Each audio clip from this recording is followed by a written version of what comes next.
welcome you newbies. Welcome to New Orleans. It's all in love, right? And so today we're going to hear from two phenomenal women. And I want to just say that a couple months ago, I was talking with Marc Morial, the national president of the National Urban League, and we were talking about the importance of this time during Essence, where we celebrate Black womanhood, where we celebrate the Black community, and where we celebrate how important it is that our voices are in the spaces that we are in and that we occupy. But what can we do? How can we make sure that we inspire each other to ensure that as we go into the 2020 elections, as we go into making sure that laws are being passed that actually benefit our communities, what can we do to give you all some words of wisdom, to give you all some energy to go back home and to take a stand and make even more of a difference in your community? And that's what we work to do every day with the Collective, which is, again, it's an umbrella organization of 4 entities that has a very specific purpose, but a very powerful intention of making sure that we are supporting Black people who are running for office, who are winning office. We're funding them, we're training them, so that we can build power for our communities. Because you may not know that 90% of all elected officials in this country are white. 90%. And I live in Cleveland, and I can tell you that 90% of Cleveland is not white. So we have to make sure that in communities like yours and communities like mine, we have people who are in positions of power that represent our voices and our interests. And so today we're going to hear from the leader of the National Urban League, the president and CEO, and son of New Orleans, Mr. Marc Morial. Thank you very much.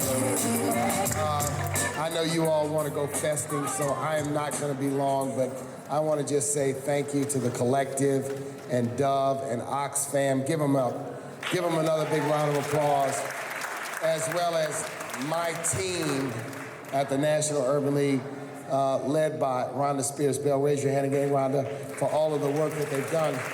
The only thing I want to emphasize is, sisters, your power. Your power not only to be a force in your own right, but your power as a collective force in a changing America. And your power to influence what happens in the family of our community. The brothers, even the hard-headed brothers, will listen to you. Our children will listen to you. Our seniors and seasoned citizens will listen to you. And it is especially important as we face the challenges of 2020. We have an exciting new generation of African-American women elected officials. They're mayors across the nation. They're in the judicial branch of government. They are in important positions at the local level, which is often forgotten. They're in the Congressional Black Caucus. We have a Black woman running for president of the United States. And when you cross over in the private sector, there are sisters climbing the ladder in corporate America in unprecedented numbers. Not what it ought to be, but certainly I see the progress as it unfolds. 2020 shapes up as pivotal in the future of the 21st century. It shapes us up as pivotal because of the election, and it shapes up as pivotal because of the census. 2 important things that are going to take place in the very same year, where we have to think about optimizing and maximizing our influence. Trickery, deception, confusion cost us in 2016. We did not turn out the way we need to turn out. There are a number of factors as to why, and I don't want to recite or repeat them, except to repeat one, and that is the role that the Russian Federation played in suppressing the African American vote. Now, I sort of halfway stumbled on this information because of a sister by the name of Rita Joe Lewis, that some of you all may know, who joined an organization called the German Marshall Fund. I went over to the German Marshall Fund last fall for a courtesy visit with a number of their executives, and they said, we want to brief you on our transatlantic democracy project, which is a project where they had undertaken extensive research on democracy in the entire Western world. And they said to me in pointed, unvarnished terms, did you know that the intentionality of Russian interference was to sow racial discord and suppress the African American vote? I said, no, I want to hear more. And they walked me through an extensive body of research that they had conducted on what the Russian Federation had done beginning in 2014. If you remember, in 2016, there was an abundant conversation in social media, supposedly authored by people who were activists in the Black Lives Matter movement. Many of those personalities were not in the Black Lives Matter movement. They were Russian trolls. And one of them was named Louisa Haynes. Louisa Haynes had hashtag woke Louisa. Louisa Haynes had a Facebook page. There she was on a Facebook page. Sister looking good with a fro, had a fist up like that, hashtag woke Louisa. Here's the problem, she doesn't exist. She was created by the Russians. And she was an active user of Twitter and Facebook and other social media memes. What was her messaging? Her messaging is, politicians have sold out the black community. Don't vote. Hillary Clinton is a complete sellout. Don't vote. You're wasting your time voting. None of these politicians care about you. And by the way, just if you, for some reason, decide you're going to vote, consider one of those third-party candidates. This is what they did. They created 9 fake news sites. They created an abundant community of fake personalities. On the Colin Kaepernick issue, they played both sides. So when Colin Kaepernick courageously took a knee, the Russian Federation jumped on social media. Let me tell you what they did. They had one arm which was pro-Colin Kaepernick. They had another arm which was anti-Colin Kaepernick. And they flooded social media with conflicting messages in an effort to bid up racial tension in the United States. How extensive was this? According to Mark Warner and the Senate Intelligence Committee, the Russian Federation posted on the Colin Kaepernick issue alone 7 times as many posts as all Americans combined. This was a multi-million-dollar effort with thousands of people involved.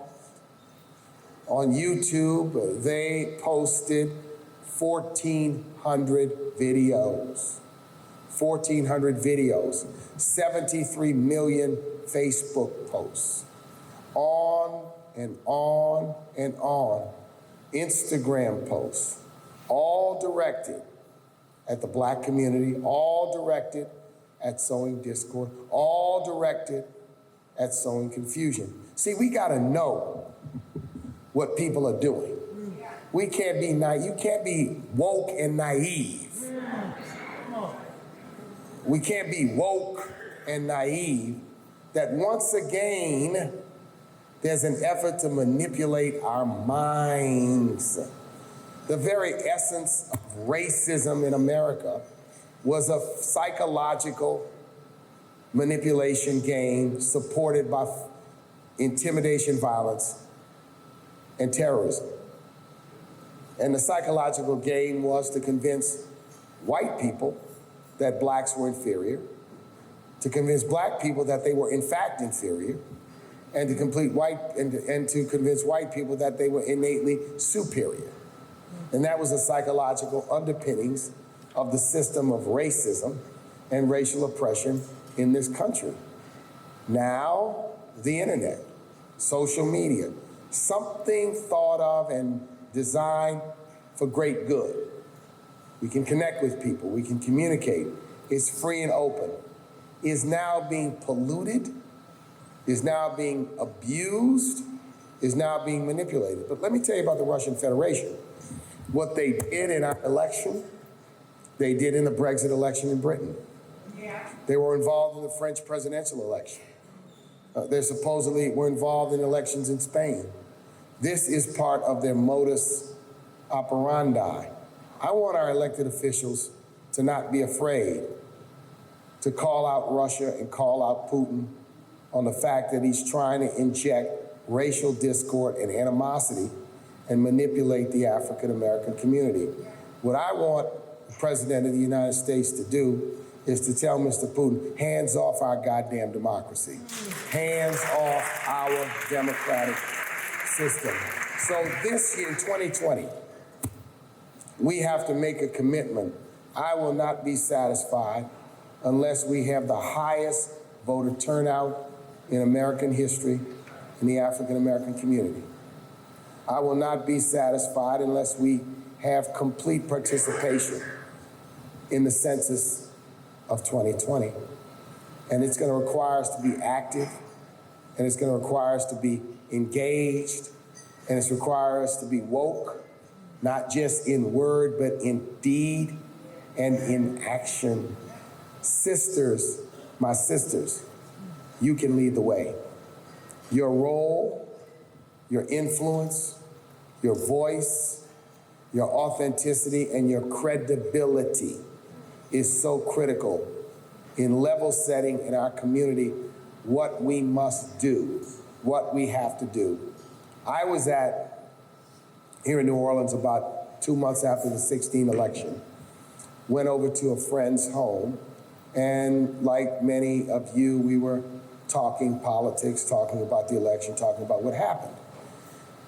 And a friend of ours who hosted the party looked at me and said, why don't you go in the kitchen and talk to our kids? So I go in the kitchen, and there were about 7 or 8 20-somethings. And so the conversation turned into why they didn't vote, why they didn't think it was important to vote. I bet you what I heard, and I tell you what I heard, is that what they were doing is they were repeating the exact same messages of the Russian trolling operation, which indicated to me how effective it was, because they just masked themselves as black activists, just masked themselves as being woke, masked themselves as being young people concerned, and then spewed confusion.